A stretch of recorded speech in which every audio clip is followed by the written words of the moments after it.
Now to the ongoing crisis down at the southern border, the focus of Vice President Kamala Harris's first overseas trip since taking office. She heads to Mexico today after spending yesterday in Guatemala, where she announced several initiatives and delivered a message to potential migrants there: do not come to the United States. The vice president also sat down exclusively with NBC's Lester Holt, who began by asking her about that warning. In the news conference here in Guatemala City, you had a message for would-be migrants: don't come. Why should they believe you when they know that people are getting in? I've been working on this issue for a very long time, and the kind of violence and danger that is associated with that trek, especially when we're talking about from Guatemala through Mexico to the United States, it is extremely dangerous. We are looking at a situation where people are fleeing because of hunger, because of the hurricanes, because of the pandemic. So the reason I am here is to address those issues, knowing that the people who are here for generations, they want to stay, they don't want to leave, but they need opportunity, they need assistance, they need support. Americans don't see a lot of that on a daily basis. What they do see at their own border, children being lowered over fences, children coming in with, phone numbers stenciled on their hand. Yeah. And so the question has come up, and you heard it here, and you'll hear it again, I'm sure. It's why not visit the border? Why not see what Americans are seeing in this crisis? Well, we are going to the border. We have to deal with what's happening at the border. There's no question about that. That's not a debatable point. But we have to understand that there's a reason people are arriving at our border, and ask what is that reason, and then identify the problem so we can fix it. Let's talk about the corruption issue. You're notably not visiting El Salvador or Honduras, where you have leaders who have had links to corruption. Do you have enough reliable partners in this northern triangle, in this region, to do what needs to be done?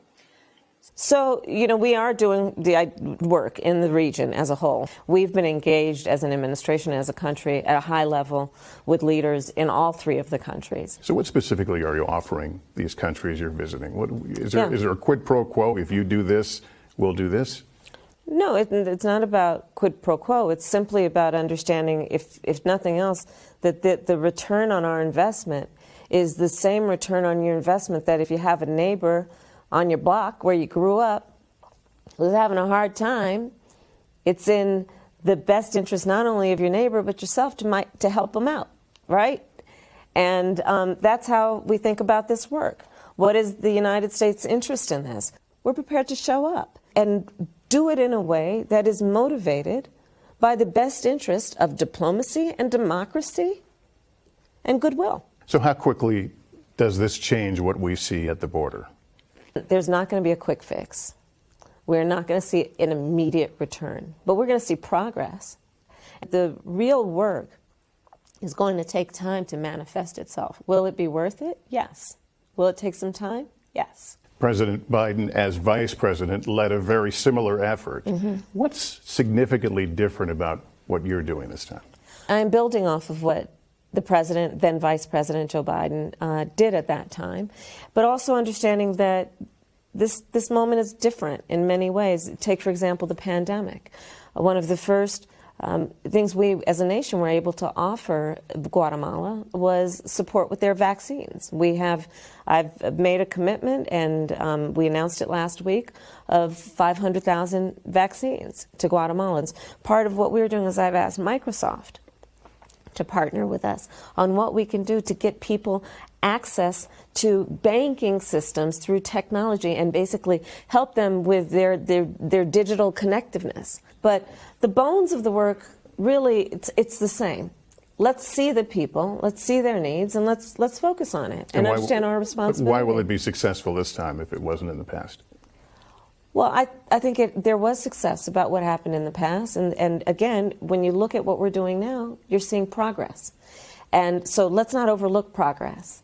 Just quickly put a button. Okay. Do you have any plans to visit the border? At some point, we are going to the border. We've been to the border. So this whole thing about the border, we've been to the border. We've been to the border. You haven't been to the border.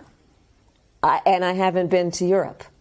And I mean, I don't understand the point that you're making. I'm not discounting the importance of the border. Well, I mentioned it because I know Republicans have certainly come at you on this, but Democratic Congressman Cuellar has a border district, has said to you and the president, come. You need to see this. Listen, I care about what's happening at the border. I'm in Guatemala because my focus is dealing with the root causes of migration.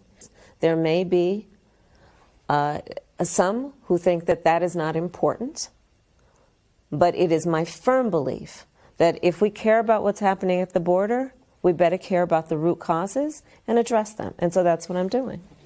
As mentioned, the vice president wraps up her trip in Mexico today, where she'll meet with the country's president.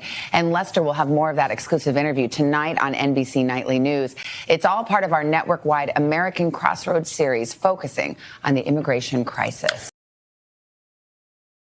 Hey, thanks for watching our YouTube channel. Find your favorite recipes, celebrity interviews, uplifting stories, shop our favorite deals, and so much more with the Today app. Download it now.